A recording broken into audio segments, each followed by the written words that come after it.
제41장. 요셉이 바로의 꿈을 해몽하다. 그로부터 만 2년이 지나서 바로가 꿈을 꾸었다. 그가 나일 강가에 서 있는데 잘생기고 살이 찐 암소 7마리가 강에서 올라와서 갈밭에서 풀을 뜯는다. 그 뒤를 이어서 흉측하고 야윈 다른 암소 7마리가 강에서 올라와서 먼저 올라온 소들과 함께 강가에 선다. 그 흉측하고 야윈 암소들이 잘생기고 살이 찐 암소들을 잡아먹는다. 바로는 잠에서 깨어났다. 그가 다시 잠들어서 또 꿈을 꾸었다. 이삭 7개가 보인다. 톡실톡실하고 잘 여문 이삭 7개가 나오는데 그것들은 모두 한 줄기에서 나와서 자란 것들이다. 그 뒤를 이어서 또 다른 이삭 7개가 피어나오는데 열풍이 불어서 야위고 마른 것들이다. 그 야윈 이삭이 토실토실하게 잘 여문 이삭 7개를 삼킨다. 바로가 깨어나 보니 꿈이다. 아침에 그는 마음이 뒤숭숭하여 사람을 보내어서 이집트의 마술사와 한인들을 모두 불러들이고 그가 꾼 꿈 이야기를 그들에게 하였다. 그러나 아무도 그에게 그 꿈을 해몽하여 주는 사람이 없었다. 그때에 술잔을 올리는 시종장이 바로에게 말하였다. 제가 꼭 했어야 할 일을 못한 것이 오늘에야 생각납니다. 임금님께서 종들에게 노하셔서 저와 빵을 구워올리는 시종장을 경호대장 집 감옥에 가두신 일이 있습니다. 저희들이 같은 날 밤에 각각 꿈을 꾸었는데 두 꿈의 내용이 너무나 달랐습니다. 그때 그곳에 경호대장의 종인 히브리 소년이 저희와 함께 있었습니다. 저희가 꾼 꿈 이야기를 그에게 해주었더니 그가 그 꿈을 풀었습니다. 저희 두 사람에게 제각기 그 꿈을 해몽하여 주었던 것입니다. 그리고 그가 해몽한 대로 꼭 그대로 되어서 저는 복직되고 그 사람은 처형되었습니다. 이 말을 듣고서 바로가 사람을 보내어 요셉을 불러오게 하였고 사람들은 곧바로 그를 구덩이에서 끌어냈다. 요셉이 수염을 깎고 옷을 갈아입고 바로 앞으로 나아가니 바로가 요셉에게 말하였다. 내가 꿈을 하나 꾸었는데 그것을 해몽할 수 있는 사람이 없다. 나는 네가 꿈 이야기를 들으면 잘 푼다고 들었다. 그래서 널 불렀다.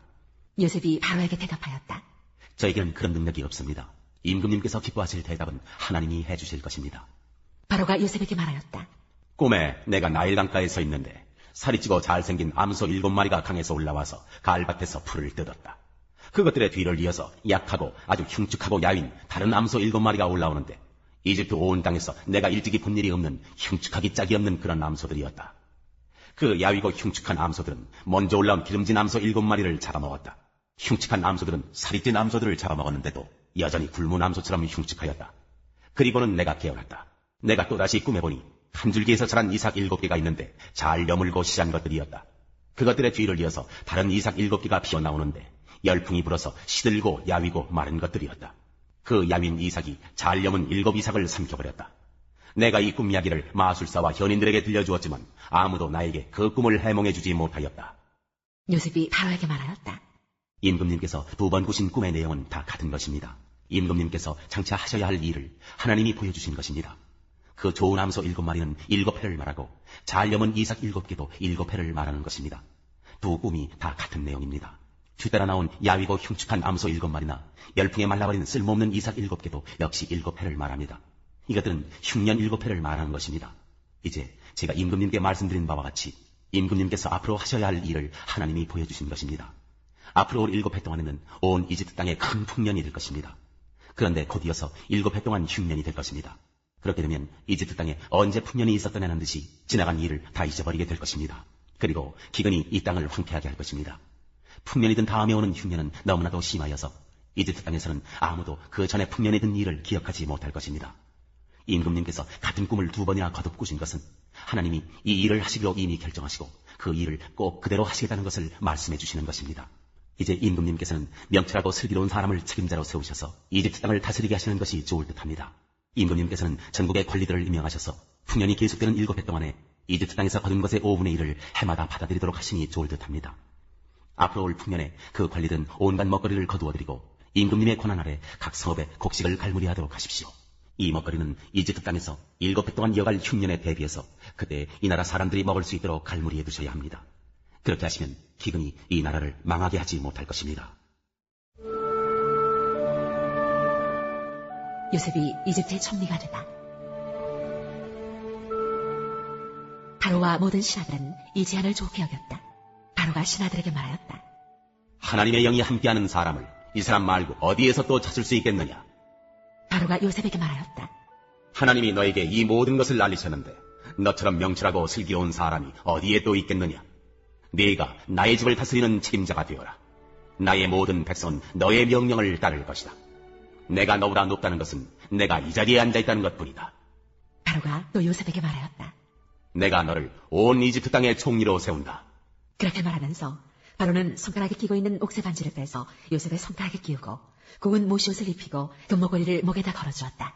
그런 다음에 또 자기의 병거에 버금가는 병거에 요셉을 태우니 사람들이 물러나거나 하고 외쳤다. 이렇게 해서 바로는 요셉을 온 이집트 땅의 총리로 세웠다. 바로가 요셉에게 말하였다. 나는 바로다. 이집트 온 땅에서 총리의 허락이 없이는 어느 누구도 손 하나, 발 하나도 움직이지 못한다. 바로는 요셉에게 사브낫 바네아라는 이름을 지어주고 온의 제사장 보디베라의 딸 아스낫과 결혼을 시켰다. 요셉이 이집트 땅을 순찰하러 나섰다. 요셉이 이집트 왕 바로를 섬기기 시작할 때 그의 나이는 30살이었다. 요셉은 바로 앞에서 물러나와서 이집트 온 땅을 두루 다니면서 살폈다. 풍년을 이룬 7해 동안에 땅에서 생산된 것은 대단히 많았다. 요셉은 이집트 땅에서 7해 동안 이어간 풍년으로 생산된 모든 먹거리를 거두어들여 여러 성읍에 저장해 두었다. 각 성읍 근처 밭에서 나는 곡식은 각각 그 성읍에 쌓아두었다. 요셉이 저장한 곡식의 양은 엄청나게 많아서 마치 바다의 모래와 같았다. 그 양이 셀 수 없을 만큼 많아져서 기록을 중단할 수밖에 없었다. 요셉과 온의 제사장 보디베라의 딸 아스낫 사이에서 두 아들이 태어난 것은 흉년이 들기 전이었다. 요셉은 하나님이 나의 온갖 고난과 아버지 집 생각을 다 잊어버리게 하셨다 하면서 맏아들의 이름을 므낫세라고 지었다. 둘째는 내가 고생하던 이 땅에서 하나님이 자손을 번성하게 해주셨다 하면서 그 이름을 에브라임이라고 지었다. 이집트 땅에서 7해 동안 이어가던 풍년이 지나니 요셉이 말한 대로 7해 동안의 흉년이 시작되었다. 온 세상에 기근이 들지 않은 나라가 없었으나 이집트 온 땅에는 아직도 먹거리가 있었다. 그러나 마침내 이집트 온 땅의 백성이 굶주림에 빠지자 그들은 바로에게 먹을 것을 달라고 부르짖었다. 바로는 이집트의 모든 백성에게 요셉에게로 가서 그가 시키는 대로 하여라 하였다. 온 땅에 기근이 들었으므로 요셉은 모든 창고를 열어서 이집트 사람들에게 곡식을 팔았다. 이집트 땅 모든 곳에 기근이 심하게 들었다. 기근이 온 세상을 뒤덮고 있었으므로 다른 나라 사람들도 요셉에게서 곡식을 사려고 이집트로 왔다.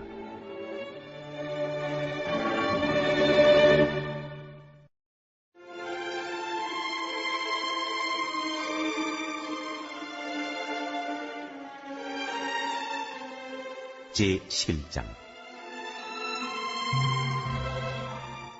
예루살렘에 입성하시다. 그들이 예루살렘 가까이에 곧 올리브산에 있는 베파게와 베다니 가까이에 이르렀을 때에 예수께서 제자 둘을 보내시며 그들에게 말씀하셨다. 너희는 맞은편 마을로 가거라. 거기에 들어가서 보면 아직 아무도 탄 적이 없는 새끼 나귀 한 마리가 매어 있을 것이다. 그것을 풀어서 끌고 오너라. 어느 누가 왜 이러는 거요 하고 물으면 주님께서 쓰시려고 하십니다. 쓰시고 나면 지체 없이 이리로 들려보내실 것입니다 하고 말하여라. 그들은 가서 새끼 나귀가 바깥길 쪽으로 나 있는 문에 매여 있는 것을 보고 그것을 풀었다. 거기에 서 있는 사람들 가운데 몇 사람이 그들에게 물었다. 새끼 나귀를 풀다니 무슨 짓이요? 제자들은 예수께서 일러주신 대로 그들에게 말하였다. 그러자 그들은 가만히 있었다. 제자들이 그 새끼 나귀를 예수께로 끌고 와서 자기들의 겉옷을 그 등에 걸쳐놓으니 예수께서 그 위에 올라타셨다. 많은 사람들이 자기들의 겉옷을 길에다 폈으며 다른 사람들은 들에서 잎 많은 생나무 가지를 꺾어다가 길에다 깔았다. 그리고 앞에 서서 가는 사람들과 뒤따르는 사람들이 외쳤다. 호산나 복되시다. 주님의 이름으로 오시는 분. 복되다. 다가오는 우리 조상 다윗의 나라여. 더없이 높은 곳에서 호산나. 예수께서 예루살렘에 이르러 성전에 들어가셨다. 그는 거기서 모든 것을 둘러보신 뒤에 날이 이미 저물었으므로 12 제자와 함께 베다니로 나가셨다. 무화과 나무를 저주하시다. 이튿날 그들이 베다니를 떠나갈 때에 예수께서는 시장하셨다. 멀리서 잎이 무성한 무화과 나무를 보시고 혹시 그 나무에 열매가 있을까 하여 가까이 가서 보셨는데 잎사귀 밖에는 아무것도 없었다. 무화과의 철이 아니었기 때문이다. 예수께서 그 나무에게 말씀하셨다. 이제부터 영원히 내게서 열매를 따먹을 사람이 없을 것이다. 제자들이 예수께서 말씀하시는 것을 들었다. 성전을 깨끗하게 하시다. 그리고 그들은 예루살렘에 들어갔다. 예수께서 성전에 들어가셔서 성전들에서 팔고 사고 하는 사람들을 내쫓으시면서 돈을 바꿔주는 사람들의 상과 비둘기를 파는 사람들의 의자를 둘러엎으시고 성전들을 가로질러 물건을 나르는 것을 금하셨다. 예수께서는 가르치시면서 그들에게 말씀하셨다. 기록한 바 내 집은 만민이 기도하는 집이라고 불릴 것이다 하지 않았느냐? 그런데 너희는 그것을 강도들의 소굴로 만들어버렸다. 대제사장들과 율법학자들이 이 말씀을 듣고서는 어떻게 예수를 없애버릴까 하고 방도를 찾고 있었다. 그들은 예수를 두려워하고 있었던 것이다. 무리가 다 예수의 가르침에 놀라고 있었기 때문이다. 저녁 때가 되면 예수와 제자들은 을의 성 밖으로 나갔다. 무화과 나무가 마르다. 이른 아침에 그들이 지나가다가 그 무화과 나무가 뿌리째 말아버린 것을 보았다. 그래서 베드로가 전날 일이 생각나서 예수께 말하였다. 라삐님, 저 좀 보십시오. 선생님이 저주하신 저 무화과 나무가 말라버렸습니다. 예수께서는 그들에게 말씀하셨다. 하나님을 믿어라. 내가 진정으로 너희에게 말한다. 누구든지 이 산더러 번쩍 들려서 바다에 빠져라 하고 말하고 마음에 의심하지 않고 말한 대로 될 것을 믿으면 그대로 이루어질 것이다. 그러므로 나는 너희에게 말한다. 너희가 기도하면서 구하는 것은 무엇이든지 이미 그것을 받은 줄로 믿어라. 그리하면 너희에게 그대로 이루어질 것이다. 너희가 서서 기도할 때에 어떤 사람과 서로 등진 일이 있으면 용서하여라. 그래야 하늘에 계신 너희 아버지께서도 너희의 잘못을 용서해 주실 것이다. 예수의 권한을 두고 놀라나다. 그들은 다시 예루살렘에 들어갔다. 예수께서 성전뜰에서 거닐고 계실 때에 대제사장들과 율법학자들과 장로들이 예수께로 와서 물었다. 당신은 무슨 권한으로 이런 일을 합니까? 누가 당신에게 이런 일을 할 수 있는 권한을 주었습니까? 예수께서 그들에게 말씀하셨다. 나도 너희에게 한 가지를 물어보겠으니 나에게 대답해 보아라. 그러면 내가 무슨 권한으로 이런 일을 하는지를 너희에게 말하겠다. 요한의 세례가 하늘에서 온 것이냐 사람에게서 온 것이냐? 내게 대답해 보아라. 그들은 자기들끼리 의논하며 말하였다. 하늘에서 왔다고 말하면 어찌하여 그를 믿지 않았느냐고 할 것이다. 그렇다고 해서 사람에게서 왔다고 대답할 수도 없지 않은가? 그들은 무리를 무서워하고 있었다. 무리가 모두 요한을 참 예언자로 알고 있었기 때문이었다. 그래서 그들이 예수께 대답하였다. 모르겠습니다. 예수께서 그들에게 말씀하셨다. 나도 내가 무슨 권한으로 이런 일을 하는지를 너희에게 말하지 않겠다.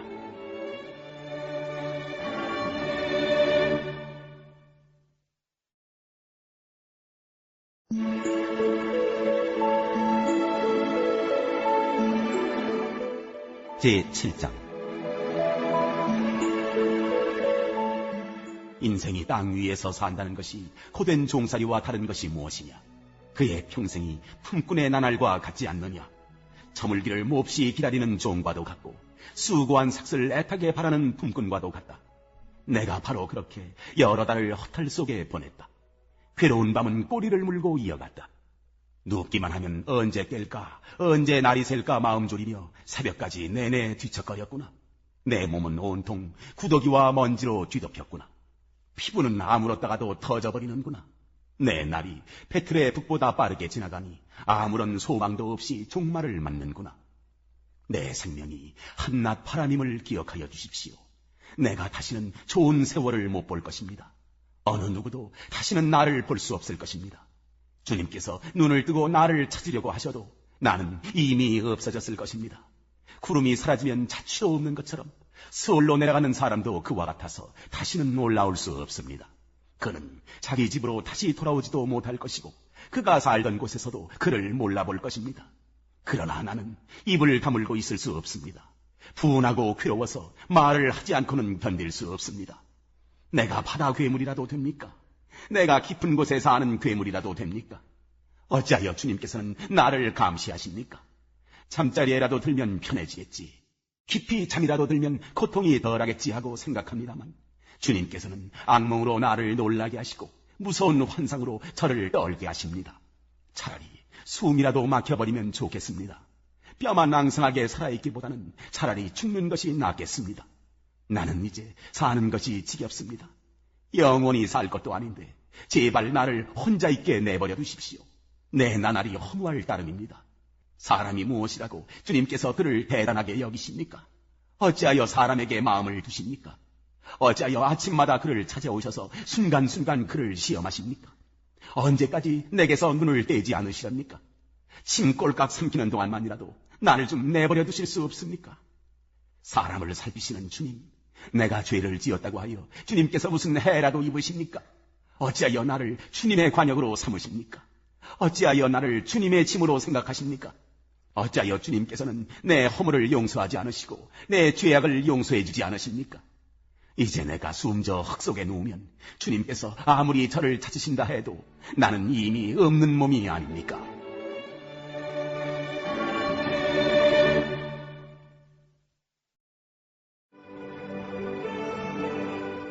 제 11장 이스라엘의 남은 사람. 그러면 내가 묻습니다. 하나님께서 자기 백성을 버리신 것은 아닙니까? 그럴 수 없습니다. 나도 이스라엘 사람이요 아브라함의 후손이요 베냐민 지파에 속한 사람입니다. 하나님께서는 미리 하신 자기 백성을 버리지 않으셨습니다. 여러분은 성경이 엘리야를 두고 하신 말씀을 알지 못합니까? 그가 이스라엘을 고발하여 하나님께 이렇게 호소하였습니다. 주님, 그들은 주님의 예언자들을 죽이고 주님의 제단들을 헐어버렸습니다. 남은 것은 나 혼자밖에 없는데 그들은 내 목숨마저 찾고 있습니다. 그런데 하나님께서는 그에게 어떻게 대답하셨습니까? 내가 바알에게 무릎을 꿇지 않은 사람 7,000명을 내 앞에 남겨두었다 하셨습니다. 이와 같이 지금 이 시기에도 은혜로 택하심을 입은 사람들이 남아있습니다. 은혜로 된 것이면 행위에 근거한 것이 아닙니다. 그렇지 않으면 그 은혜는 이미 은혜가 아닙니다. 그러면 무슨 결과가 생겼습니까? 이스라엘 백성은 찾던 것을 얻지 못하였지만 택하심을 받은 사람들은 그것을 얻었습니다. 그리고 그 나머지 사람들은 완고해졌습니다. 성경에 이렇게 기록한 바와 같습니다. 하나님께서 그들에게는 혼미한 영을 주셨으니 오늘까지 그들은 눈이 있어도 보지 못하고 귀가 있어도 듣지 못한다. 다윗도 다음과 같이 말하였습니다. 그들의 밥상이 그들에게 올무가 되고 덫이 되게 하여 주십시오. 그들이 걸려 넘어지고 보복을 받게 하여 주십시오. 그들의 눈이 어두워져서 보지 못하게 되도록 하여 주십시오. 그들의 등이 언제나 굽어있게 하여 주십시오. 이방 사람의 구원. 그러면 내가 묻습니다. 이스라엘이 걸려 넘어져서 완전히 쓰러져 망하게끔 되었습니까? 그럴 수 없습니다. 그들의 허물 때문에 구원이 이방 사람에게 이르렀는데 이것은 이스라엘에게 질투하는 마음이 일어나게 하려는 것입니다. 이스라엘의 허물이 세상의 부요함이 되고 이스라엘의 실패가 이방 사람의 부요함이 되었다면 이스라엘 전체가 바로 설 때에는 그 복이 얼마나 더 엄청나겠습니까? 이제 나는 이방 사람인 여러분에게 말합니다. 내가 이방 사람에게 보내심을 받은 사도이니만큼 나는 내 직분을 영광스럽게 생각합니다. 나는 아무쪼록 내 동족에게 질투심을 일으켜서 그 가운데서 몇 사람만이라도 구원하고 싶습니다. 하나님께서 그들을 버리시니 세상과의 화해를 이루는 것이라면 그들을 받아들이시면 죽은 사람들 가운데서 살아나는 삶을 주심이 아니고 무엇이겠습니까? 만물로 바치는 빵 반죽 덩이가 거룩하면 남은 온 덩이도 그러하고 뿌리가 거룩하면 가지도 그러합니다. 그런데 참 올리브나무 가지들 가운데서 얼마를 잘라내시고서 그 자리에다 돌 올리브나무인 그대를 접붙여 주셨기 때문에 그대가 참 올리브나무의 뿌리에서 올라오는 양분을 함께 받게 된 것이면 그대는 본래의 가지들을 향하여 우쭐대지 말아야 합니다. 비록 그대가 우쭐댈지라도 그대가 뿌리를 지탱하는 것이 아니라 뿌리가 그대를 지탱한다는 것을 명심해야 합니다. 그러므로 본래의 가지가 잘려나간 것은 그 자리에 내가 접붙임을 받게 하시려는 것이었다 하고 그대는 말해야 할 것입니다.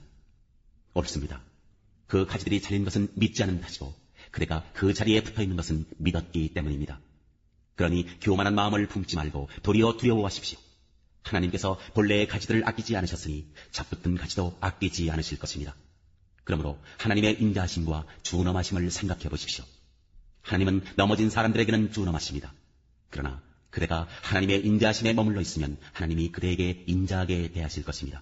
그렇지 않으면 그대도 잘릴 것입니다. 그러나 믿지 않았던 탓으로 잘려나갔던 가지들이 믿게 되면 그 가지들도 접붙임을 받게 될 것입니다.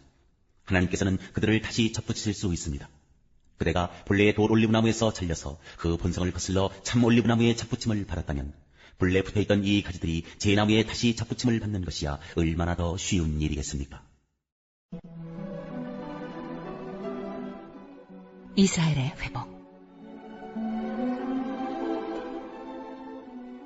형제 자매 여러분, 이 신기한 비밀을 알기를 바랍니다. 그것은 여러분이 스스로 현명하다고 생각하는 일이 없게 하려는 것입니다. 그 비밀은 이러합니다. 이방 사람의 수가 다 찰 때까지 이스라엘 사람들 가운데서 일부가 완고해진 대로 있으리라는 것과 온 이스라엘이 구원을 받게 되리라는 것입니다. 그것은 성경에 이렇게 기록되어 있는 바와 같습니다. 구원하시는 분이 시온에서 오실 것이니 야곱에게서 경건하지 못함을 제거하실 것이다. 이것은 그들과 나 사이의 언약이니 내가 그들의 죄를 없앨 때 이루어질 것이다.